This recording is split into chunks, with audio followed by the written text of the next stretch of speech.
رب أقم الساعة ولا بزنا من هذا الدنيا ولا أنت أخبر بنا. أيعدم من قتل شخص دفاعا على عرضه وشرفه؟ أحمد بن محمد الزويق عنده أخت اسمها فاطمة، معاقة وقاصرة ذهنيا. كان في واحد اسمه عبد الله ماشي في الحارة وشاف هذه فاطمة أمام البيت، أمام بيتها، أخذها في سيارته إلى بيته.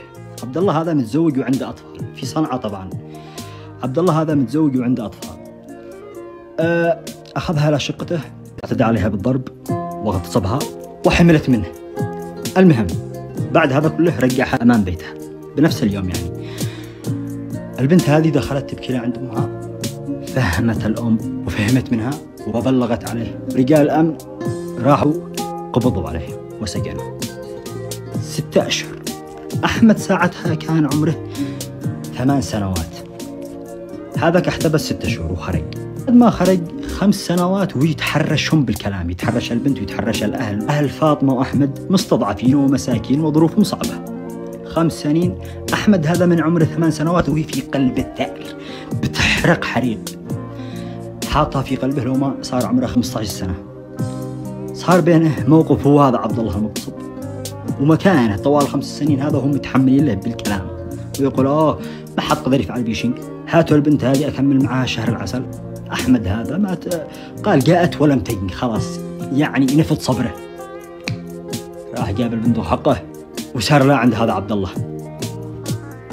عبد الله مصلح وهذاك مصلح. أحمد مسلح يعني أخو فاطمة، وهذا المتحرش مسلح. أحمد رمي للأرض، دخل من رجل هذا عبد الله لابطنه، أسعفوه، جلس عايش يومين في المستشفى. صار خطأ طبي ومات وانتهي.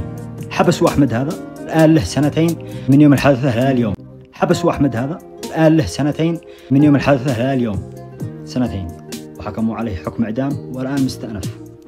فكلنا أحمد نشتي القضية هذا تطلع رأي عام.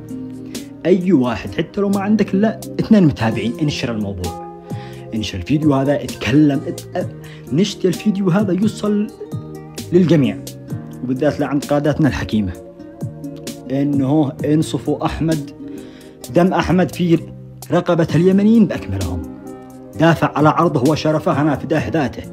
ما عاد في بالدنيا هذه مع الإنسان إلا عرضه وشرفه وسمعته ورجولته. ليش يخرجوه؟ ليش يخرجوا هذا عبد الله من الحبس من يومه؟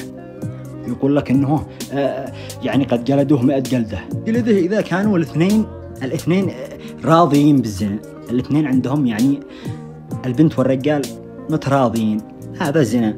أما إنه معاقة وقاصرة ذهنيا واغتصبها واعتدى عليه وتحبسه 6 شهور، بأي حكم هذا؟ نشتي القضية هذا تطلع رأي عام، وكلنا مع أحمد.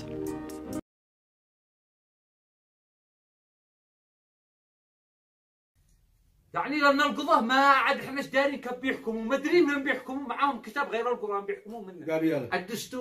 الدستور والقانون. القانون رقم 88 ينص على بالقرآن يا قانون. تشيل المحكمة علشان ينصفوك يزيد يظلموك. يعني لأن قد احنا للقضاة هانة لأنه بيزيدوا، يعني قاضي للنار وقاضي للجنة. هذا زمان، هذا زمان.